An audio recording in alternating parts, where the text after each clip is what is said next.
Bonjour à toutes et à tous. Cette petite vidéo courte, mais pour vous présenter la gamme solaire que doTERRA a lancée. En fait, ils l'ont lancée l'été dernier, il me semble, aux États-Unis. On l'a toutes vue passer. On voyait tous les Américains qui pouvaient utiliser cette gamme. Personnellement, j'avais hyper hâte qu'ils la sortent en Europe et en France, hein. On a eu l'occasion, quand on a été à la convention, de pouvoir acheter le kit de la gamme solaire.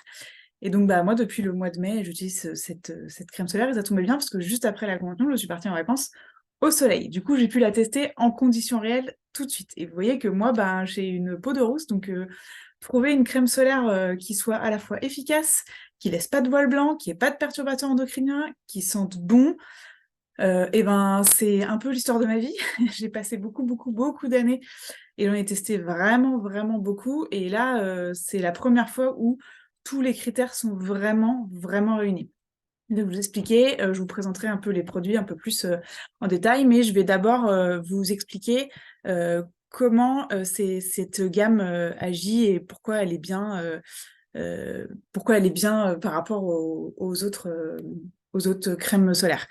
Donc, la première chose, c'est que il y a un filtre minéral. Donc, c'est quoi la différence entre un filtre minéral et un filtre chimique?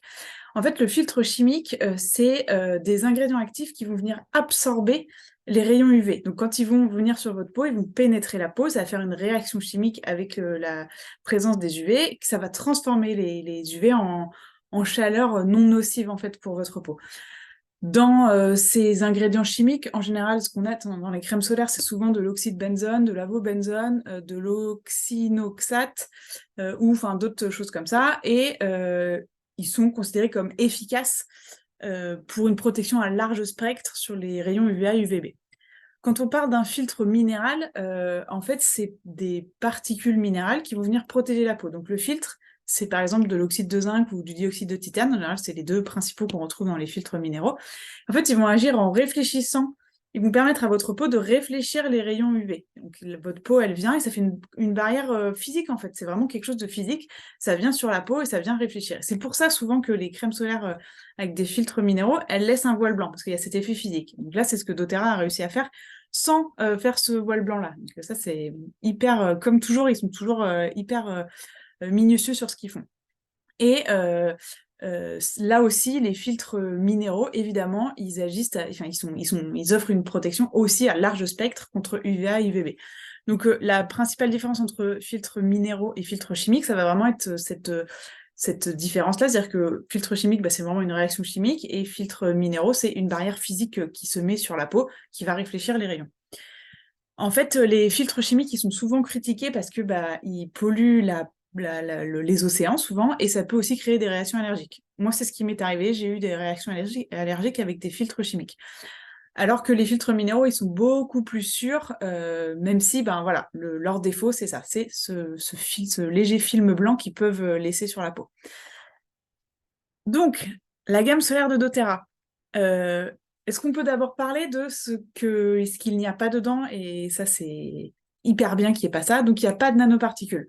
Ça veut dire quoi? Ça veut dire que souvent, les filtres minéraux, ils sont développés avec des nanoparticules pour améliorer leur apparence et aussi la texture qu'il y a sur la peau.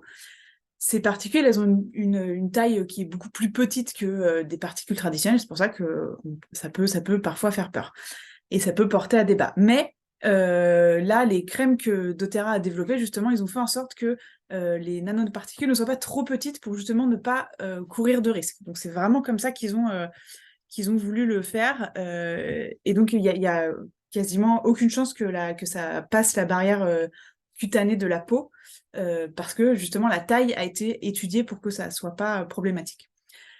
C'est aussi des crèmes qui sont sans phtalates. Bon, ça, je pense que vous en avez tous et toutes entendu parler. Donc, les phtalates, on en trouve souvent dans les cosmétiques pour améliorer un peu la stabilité et la durabilité du produit. Et en fait, on en trouve souvent dans les crèmes solaires parce que c'est un ingrédient actif qui permet d'aller protéger la peau contre les UV. Mais en fait, aujourd'hui, on a beaucoup de préoccupations sur les phtalates puisque les phtalates, c'est des perturbateurs endocriniens, donc ils peuvent interférer avec notre système hormonal. Du coup, doTERRA a décidé de juste ne pas en mettre. Il n'y a aussi pas d'oxyde benzone. L'oxyde benzone, c'est un filtre UV chimique qui est utilisé dans une très très grande majorité des crèmes solaires pour protéger contre les rayons UV. Donc c'est quelque chose de très efficace, mais sur le plan de la santé, il y a eu beaucoup d'études qui ont montré que ça pouvait être absorbé par la peau, donc rentrer dans notre corps, et puis là encore, avoir un effet de perturbateur endocrinien, avoir des effets indésirables sur nos hormones. Donc voilà, doTERRA a décidé de ne pas en mettre dans ses produits. Qu'est-ce qu'elle contient, la gamme doTERRA? Elle contient principalement 4 produits. Le premier, ça va être le spray solaire que vous mettez sur la peau. Donc c'est un spray, vous verrez, c'est hyper facile à mettre sur la peau, surtout pour les enfants, parce que vous avez juste à faire un petit spray, frotter un peu, et hop, ça s'étale très très facilement. Et vous verrez, en frottant un petit peu, enfin en étalant la crème, vous verrez, il n'y a pas de traces blanches qui restent. Donc quelques pulvérisations, et c'est hyper efficace. doTERRA, pour toute sa gamme, ils estiment que c'est une protection d'environ 80 minutes, donc 1h20. Donc en gros, il faut que toutes les 80 minutes, il faut renouveler enfin, faut en remettre. Et en fait, elles sont à base, donc le spray, il est à base d'huile essentielle de magnolia, d'ylang-ylang et d'hélicryse avec de la mandarine rouge, du lemongrass, des graines de carotte et de l'encens. L'odeur est juste dingue, j'adore. C'est la première fois, je pense, que j'adore l'odeur d'une crème solaire. Ça, c'est tout nouveau pour moi. Ensuite, il y a la crème pour le visage et pour le corps de doTERRA. C'est la même composition, tout est la même composition, c'est juste la texture qui est pas la même, vous voyez, hein, elle est comme ça, en fait, elle est là, et c'est quelque chose de très très très liquide, comme ça, voilà, rien de plus simple que, voilà, et on peut se l'étaler. Vous voyez, ma peau n'est pas toute blanche. Donc c'est pareil, ça s'étale très très très facilement, ça dépend vraiment de comment vous l'utilisez, si un spray c'est plus facile, ou si juste une crème comme ça, c'est aussi, enfin, vraiment à vous de voir ce qui est le plus utile et le plus pratique pour vous. Et là aussi, encore jusqu'à 80 minutes de protection et résistante à l'eau. Il y a le stick. Alors le stick, je le trouve hyper pratique pour plusieurs raisons. C'est que il se met dans votre sac très facilement, et en fait, c'est un stick, mais vous voyez, c'est comme ça se transforme très facilement en crème. Vous faites comme ça, et c'est tout liquide. Enfin, ça devient facilement liquide. On peut têter sur le visage, sur le corps, comme on veut.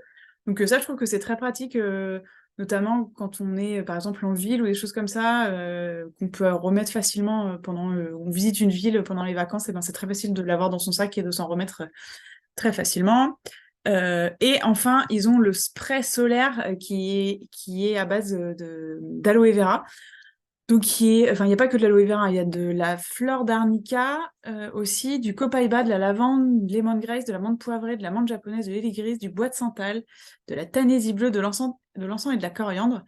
Et c'est une odeur très fraîche, et on a l'impression qu'on se met de l'eau un peu sur le corps, mais avec une odeur, ça sent pas l'eau, quoi, ça sent tout ce que je viens de vous citer.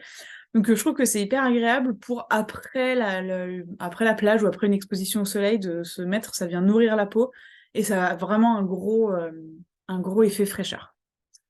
Voilà, donc n'hésitez pas à utiliser ces produits-là, et puis à nous faire aussi vos retours sur vos utilisations de cette gamme solaire. Merci!